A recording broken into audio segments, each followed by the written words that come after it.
फर्जी bill trading कर bogus फर्मों पर करोड़ों रुपए के जीएसटी चोरी करने वाले गैंग के 2 अभियुक्त को जीएसटी किया है गिरफ्तार, जिनके कब्जे से 1 अदद मोबाइल फोन एवं 8 एटीएम कार्ड, 1 कार्ड पॉलिसी बाजार और 3 आधार कार्ड बरामद किए गए हैं और एक आरोपी मोहम्मद इखलाक मलिक शास्त्री नगर थाना नौचंदी मेरठ का, जबकि दूसरा इत्तेफाक आलम उर्फ दानिश कबड्डी चमकनी गरीपुरा थाना रामचंद्र मिशन शाहजहांपुर जिले का रहने वाला है।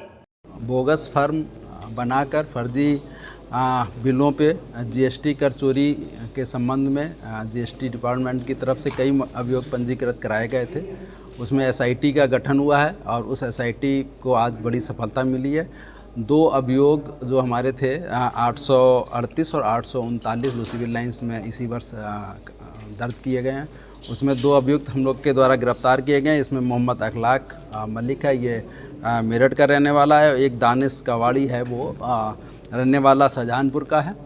इन दोनों को गिरफ्तार किया गया है और इसमें जब पूछताछ की गई तो पता चला है ये इखलाक जो मोहम्मद इखलाक है मेरठ का रहने वाला है।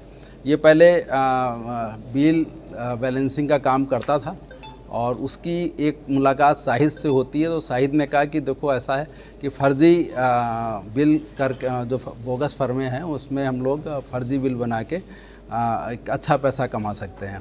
तो इसी वजह से वो करीब 2 साल से इस धंधे में शामिल हो गया और शाहिद के साथ में 5-6 लोग और हैं जो कि सफ़ेदपोश लोग हैं, उन्होंने मिलके ये काम किया है। ये तो एक मोहरा है केवल, ये फर्जी फर्में बनती हैं दिल्ली में और वो चाहे वो यूपी की हों चाहे अदर स्टेट की हों, तो ये लोग ख़रीद लेते हैं। अगर यूपी की फ़र्म ख़रीदना है तो उसको 50,000 से 60,000 70,000 में, अगर दूसरे स्टेट की ख़रीदनी है तो वो लगभग 1.5 लाख में इनको फ़र्म मिल जाती है। फिर ये फ़र्ज़ी पे बिल ई-वे बिल जारी करते हैं और वो जाके दूसरी जगह माल उतरता है, नहीं भी उतरता है और फिर इस तरह से वो आईटीसी का क्लेम लेते हुए जो राजस्व की बहुत बड़ी हानि कर रहे हैं। इनमें आज गिरफ्तारी की गई है और इसके पास से हम लोग को मोबाइल फ़ोन, एटीएम और डायरी वगैरह मिली है, जिसमें काफ़ी अच्छा उसमें पूरा डॉक्यूमेंटेशन है और पुलिस इसमें बाकी लोग की तलाश में है। जल्दी इसमें बाकी भी गिरफ्तारी सुनिश्चित की जाएंगी। मुरादाबाद जीएसटी विभाग द्वारा एक लोहे की गाड़ी की स्क्रैप पकड़ी गई थी और इन अब तक जो जांच में आया कितने रुपए का चूना ये राज्य सरकार को कर के रूप में लगा चुके हैं।